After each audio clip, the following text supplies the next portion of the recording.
see what she's drawing, and it's one of the cats, but it's got a sword through it.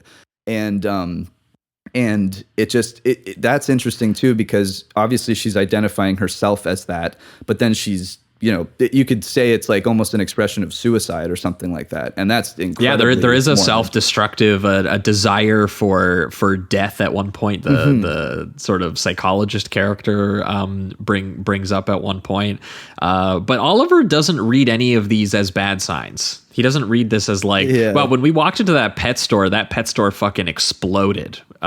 It's almost like, and she had to wait outside while I went and got her a bird instead of a cat, because and then everything was very calm friendly kitten hated her. Yeah, exactly. And everything was calm when she didn't come back in. So it's like, that's probably a weird sign as well. And also when she held the bird in her hand at one point, it died of fright just on the spot. And he's like, all of her fears that she's saying, they're just village folk tale stories. They're fairy tales, and all you need to know is that I love you and you're in love with, a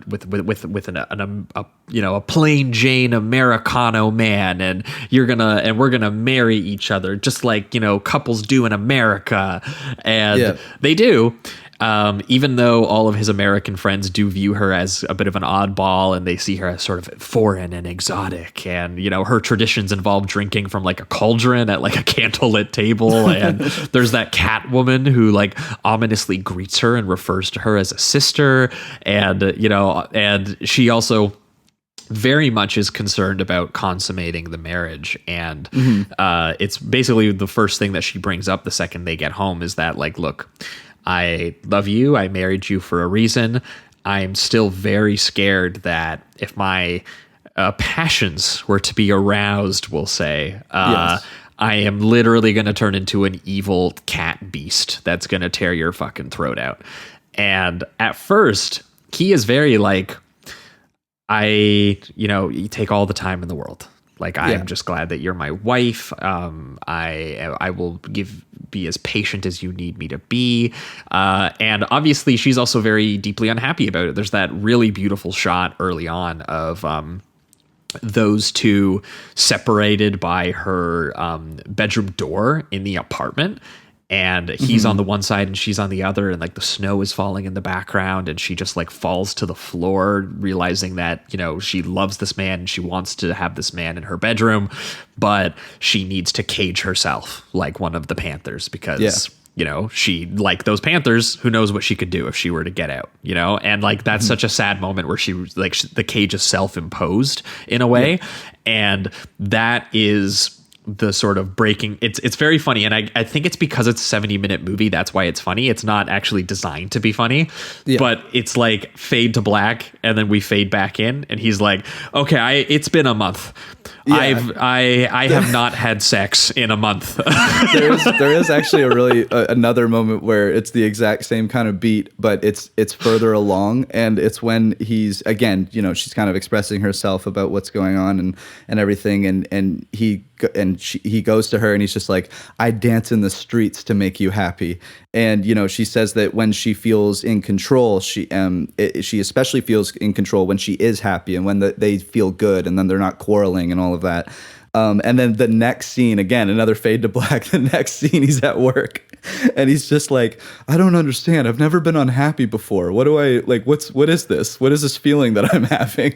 My whole life that has is been one of the privileged. best scenes in them, I think. And his performance is a little silly, but I love it. I love that whole scene because it comes in the context of, obviously, he gets quickly annoyed in a way that he's like, my wife has not consummated the marriage yet. I don't know what's going on. I don't know what I'm doing wrong. And he suggests that she go and seeks help from a psychiatrist named Dr. Judd, played by Tom Conway, who we'll actually be talking about twice today because he's also in I Walk with a Zombie. And he's quite good. Yeah.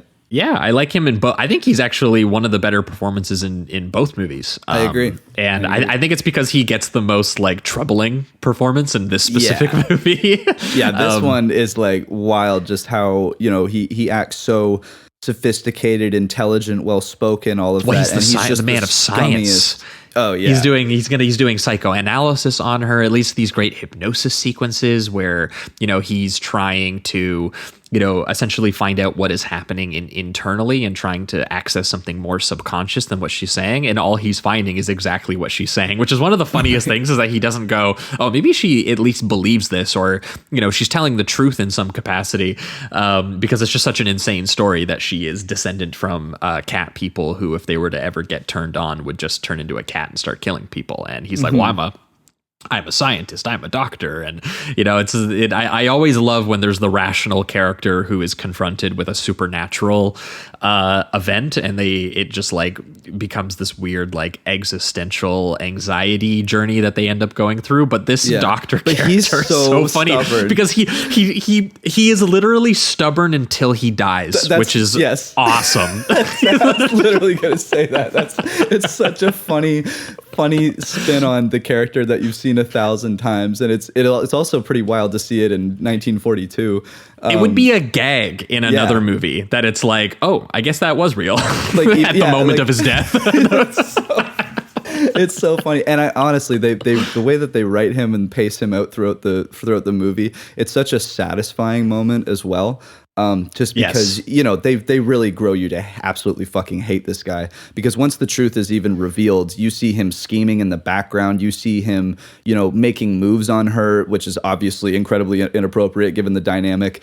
And then like the scene after he makes a move on her, he's telling Oliver that, he needs to get an annulment because she's actually psychotic, and, psychotic people can't get a divorce. Like, he's an absolute monster in this. Yeah, they need to lock her.